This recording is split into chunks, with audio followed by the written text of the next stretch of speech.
우리는 언제부터 벼를 심고 쌀밥을 먹기 시작했을까? 지금까지 알려진 가장 오래된 벽시는 진화의 양자강 일대에서 발견된 것으로 기원전 9050년경으로 알려진 것이다. 진화의 학자들은 벼의 기원이 양자강 상류에 있다는 소위 양자강 기원설을 주장해왔다. 그 근거는 양자강 상류 호남성 옥섬암 동굴에서 출토된 두톨의 장립종 벽시였다.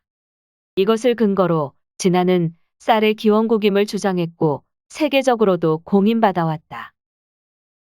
진화의 학자들은 양자강 상류에서 시작된 벼재배가 양자강 하구에 양저 문화로 전파되었고 북상하여 산동반도의 용산 문화에 영향을 준 뒤 요동반도를 거쳐 한반도로 전파되었고 다시 일본의 규슈 지방으로 전파되었다고 주장하고 있다. 그런데 1998년 한반도에서 12,500년에서 13,700년 전으로 추산되는 소로리 벽시가 출토되면서 벼의 기원지가 어디인가에 대한 논란이 다시 시작됐다. 1998년 충북 청원군 옥산면 소로리에서 세계에서 가장 오래된 것으로 알려진 벽시가 출토되었다.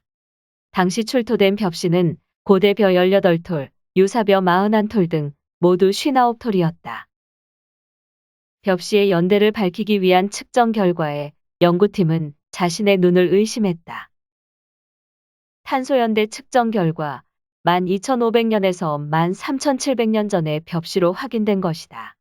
미국의 애리조나대 고고 연구소, 서울대 AMS 연구실, 한국지질자원연구원 등 국내외 연구기관에서 같은 시료를 교차 검증을 했는데 모두 같거나 비슷한 결과가 나왔다. 소로리 벽시가 세계에서 가장 오래된 벽시로 판명된 것이다. 소로리에서 발견된 벽시는 양자강 유역의 벽시보다 적어도 2000여 년 이상을 앞선다.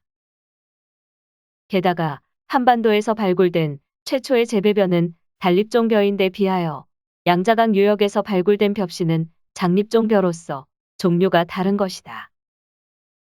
양자강 상류 지역이 장립종 벼의 기원이 될 수는 있지만 단립종 벼의 기원은 될 수 없으며 전체 벼농사의 기원도 될 수 없는 것이다. 영국 BBC 뉴스는 자체 검토 끝에 세계에서 가장 오래된 벼가 발견되다라고 보도하였고 이 내용은 전 세계에 소개되었다. 콜린 램프로와 폴반이 공동 저술한 고고학 개론서인 현대 고고학의 이해에도 지금까지 발견된 쌀 중 가장 오래된 유물이 한국에서 출토되었음을 명시하였다. 사람의 손을 거치지 않은 야생벼는 나달이 소지경으로부터 자연적으로 잘 떨어지는 탄립성을 나타낸다. 따라서 야생벼의 소지경은 매우 매끄럽다. 고 박태식 박사가 소로리 벽시 가운데 소지경 상태 분석이 가능한 벽시 13톨을 전자주사 현미경으로 분석했더니 그중 4톨에서 아주 유의미한 현상을 볼 수 있었다. 즉, 소지경이 매우 울퉁불퉁한 거친 상태로 잘렸다는 것이다. 인간이 도구로 벼를 수확했다는 의미로 해석될 수 있다.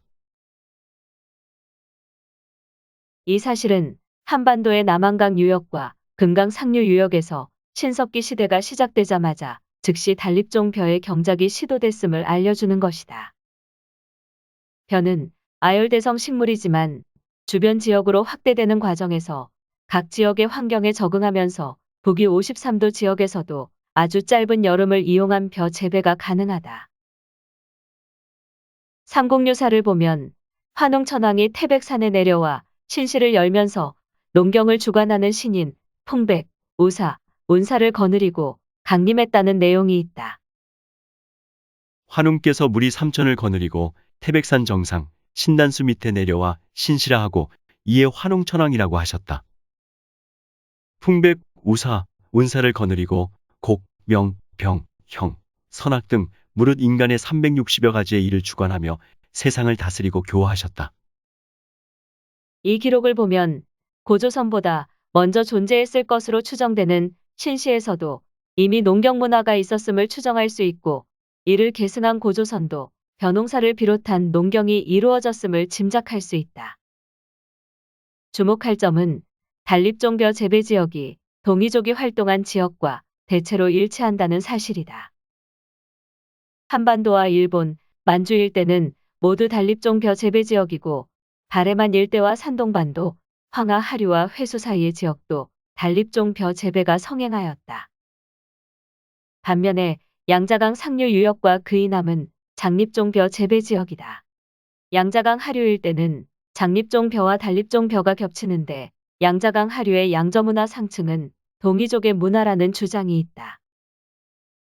양자강 하류 절강성 일대에는 우리나라의 남방식과 유사한 50여 기의 고인돌이 남아있다. 사기에는 동이족이 단립종 벼를 진화에 들여와 보급했음을 짐작할 수 있는 기록이 남아있다. 우왕이 백익에게 명하여 벽실을 백성들에게 나눠준 기록이 있는데 백익족은 산동반도에 거주했던 동이족의 한 갈래인 소호족의 후예였다. 신용화 교수는 단립종 벼를 진화에 들여온 부족은 동이족 가운데 백익족이었다고 주장했다. 우왕이 백익에게 명하여 백성들에게 벽실을 주어서 저습한 땅에 심도록 했으며 후직에게 명하여 백성들에게 부족한 식량을 주도록 하였다.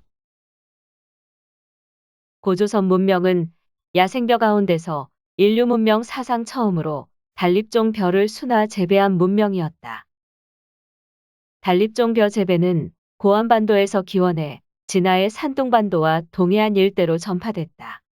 열도로는 기원전 7세기에서 5세기경 한반도에서 일본 규슈 지방 등으로 전파됐다. 변지는 토지가 비옥하여 오곡과 벼를 심기에 적합하다. 누에치기와 뽕나무 가꾸기를 알아 비단과 배를 짤 줄 알았으며 소와 말을 탈 줄 알았다. 혼인하는 예법은 남녀의 분별이 있었다. 큰 새의 깃털을 사용하여 장사를 지내는데 그것은 죽은 사람이 새처럼 날아가라는 뜻이다. 고조선 문명은 단립종 벼를 식량의 기본으로 하여 탄생한 독자적인 문명이었다. 벼의 기원은 적어도 단립종 벼와 장립종 벼의 기원을 구분하여 새로 정립되어야 한다.